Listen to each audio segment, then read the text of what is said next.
The hero is finally here and a lot of 4.0 updates, but Geno too? Blocked content.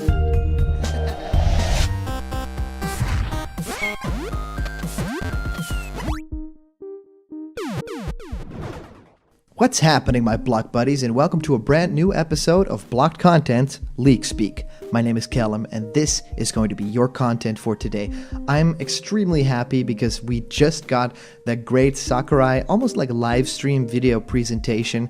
I actually really enjoyed it. I'm super curious what you guys thought of it. A lot of you joined me in the live stream, and we had so much fun like watching it together and reacting to it. But I really want to know what the majority thinks of this, entire way of doing the presentation. It was very much not like Sakurai to do it like this. He's always very flashy with pre-made videos and stuff like that. And the way that they did this one was very unique, and I think, could be repeated once or twice. I really like the idea. If it were to be like really live, that'd make it even more like crazier and more different. But I could see that Nintendo wouldn't really go for like a fully live segment.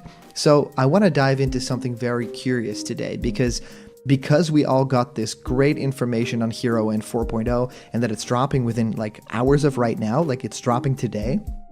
I just really wanted to talk about some things that now make a lot more sense now that we know certain Mii costumes are in, certain Mii costumes are not in, and now that we can look back at some other leaks and kind of see, oh wait, this makes a lot more sense. So I want to dive headfirst into some Geno stuff with you guys. And for those of you guys who like giveaways, we are giving away a piranha plant plushie, the cutest plushie boy you'll ever find. So remember to like this video, subscribe to the channel, and comment down below why you should have one of these plant boys to enter for the giveaway at 50k. Alright guys, let's head right on into this. Well, I wanted to talk about Sabi. So Sabi, friend of the channel, and likes to talk about all things, rumors in the world of video games. And he's actually been, right on a lot of accounts, and he's a journalist also. So he really does his research. Now, there's been this post that has talked about a certain STARLING character, right? Or at least referring to a STARLING. So this was just a picture posted, right? So it was just like a hint. Well, something like this could, potentially hint to the next character. And so Sabi's main source basically dropped that picture and basically said, well, keep this in mind, this character. So it's like a tiny bird on a roof, and that's it, and of course quickly deduced that that bird is a STARLING and that maybe that has something to do with Geno because, well, some of you guys might know, Geno is often referred to as the Star Warrior. A STARLING would completely make sense for that character, but it's also a little bit reaching, right? I think that there's a lot of other characters that it could be referring to, there's other connections that you could make to a bird on a roof or something like that, so not necessarily it being a STARLING. So that's reaching, but there has been a post on Smashboards, and I was once upon a time actually a member of Smashboards, so I have a fond memory for this place because back in the day I had a show called Smash Dash, and I wasn't the voice of Smash Dash, but I was the creator, the writer, and animator of that show, and I worked together with my buddy Ian Kovic, who was the voice of that show, and it was basically a rundown show of Smash Brothers Brawl back when we had the daily updates, and every week I did a video that went through all of the updates. That was like early days. I don't think even YouTube was big at that time, and I just did videos like in Flash form, so that was a lot of fun. So getting back into Smashboards, this guy that is Fat Man on Ice posted something like this today. So, I have something to announce, taps microphone, so. Sabi's source has just confirmed in the last minute that the STARLING is, in fact, a hint of something that's coming. That is all.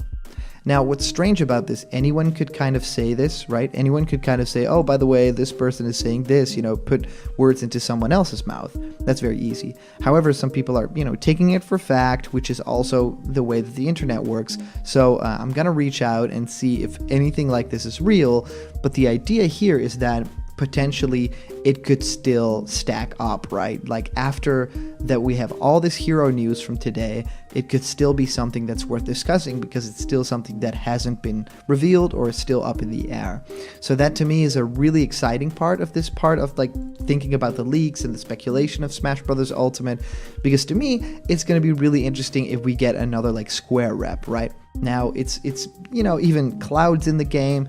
Now we got all the hero characters in the game with a lot of great content that we found out about today thanks to Sakurai. And then we would get Geno too, which is like, a third-party character, I guess, kind of a mix. And we've seen Nintendo actually holds the rights to certain stuff that pertains to Super Mario RPG. They can take Super Mario RPG music down from YouTube. So it all kind of spirals. It all kind of comes back into one single point.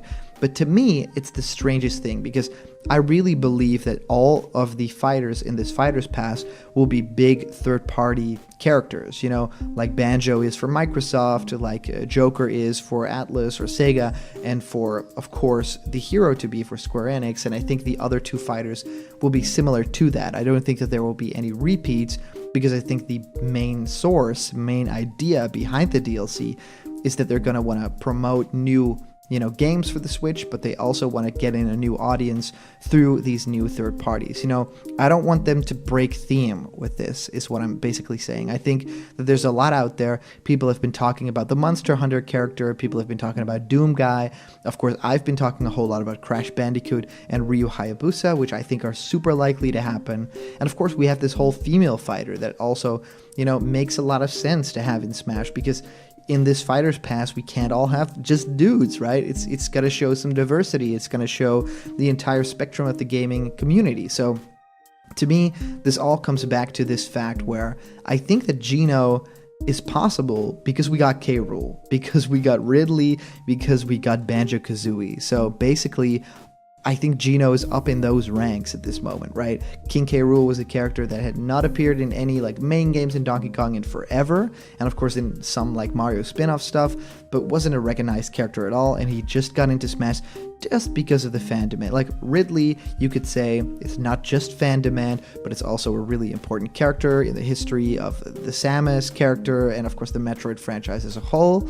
But I feel like a character with K. Rool, it's just the fans. And for Geno, it would be the exact same thing. It would be just the fans. And if there's any game that it could happen in, it is Super Smash Bros. Ultimate. So I really want to reach out and find out if any more of this STARLING information is truthful, because that's going to be really important to find out, right? If that holds any water, because if that's true, then we got to dive in a whole lot more with the other leaks that coincide with that. Now, talking a little bit more about the entirety of this, the hero dropping and a lot of information about that, I think it's very interesting. Our friend Matt said it the best. Sakurai goes about saying that they're doing this in a live stream kind of format, but it wasn't really a live stream, and I thought that it was very strange. You see my reaction in the video where it's oh, this is a pre-made video. I'm live streaming this right now, but people could already skip ahead to the end of the video and kind of see what happens. So that was very weird and funny at the same time. I thought it was going to be a real live stream, but I think they call it like that because they just record it in one go.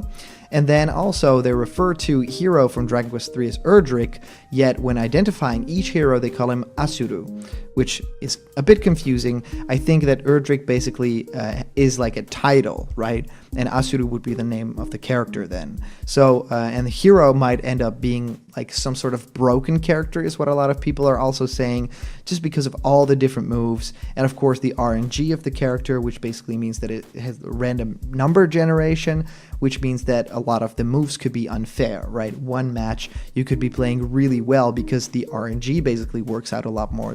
Rolling the dice works out a lot more. And it's not skill-based, it's basically luck-based, which is going to be strange for the tournament scene and to see if this character will get banned or stuff like that.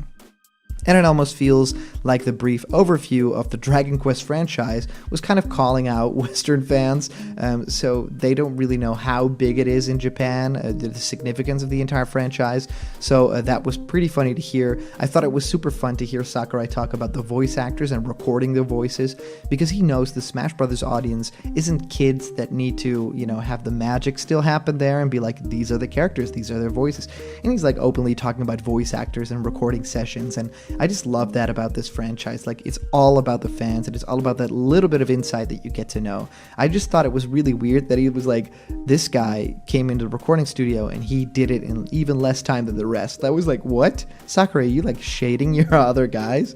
It was really fun. And of course, we got the voice actor for Link back, who was Link in like Smash 64 and in Melee. So I'm super happy about that, because now, you know, the whole circle is almost complete.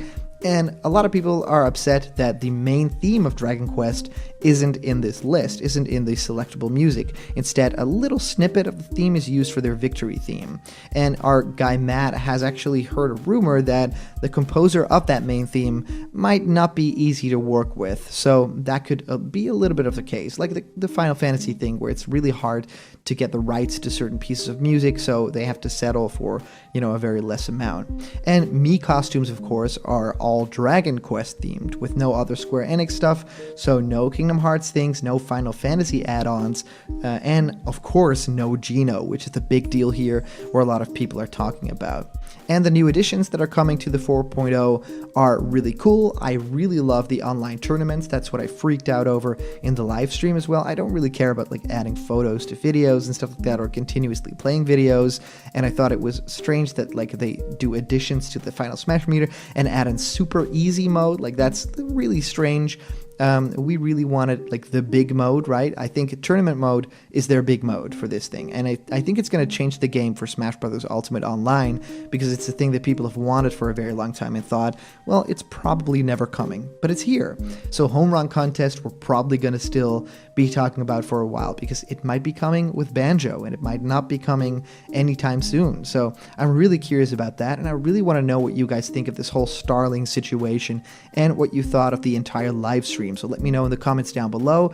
I read through all you guys' comments, so I love it. If you guys comment down below, it could actually be featured in our next video. As for our previous comment question, our answer comes to us by way of Arian Castro, saying, also, why not make Chun-Li a fighter?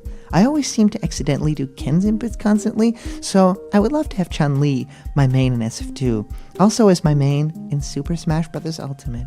Well, thank you, Arian. I think the idea here is that I actually think Chun-Li would be a great fighter. It's not necessarily the ponytail fighter, because I think she has like twin tails or something like that, pigtails, but yeah, she would be a great fighter in terms of the moveset and all those different kicks and the special blasts and stuff like that. And of course, another female fighter in Smash, which would be really cool.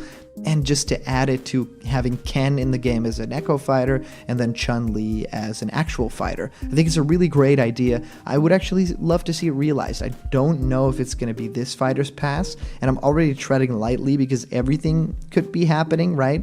With, you know, these repeats of the third parties, but I don't think it will be this Smash game where Chun-Li gets in, but I think it makes sense. You know, if there's another Street Fighter character, it'd be Chun-Li, like no contest. Like we got Ken, and that was my third pick and not my second pick, so I think that will definitely happen. So thank you so much for commenting, and everybody, thank you so much for sending in your comments, because these are always a ton of fun to get through. And I want to give a very special shout out to a brand new patron who just joined.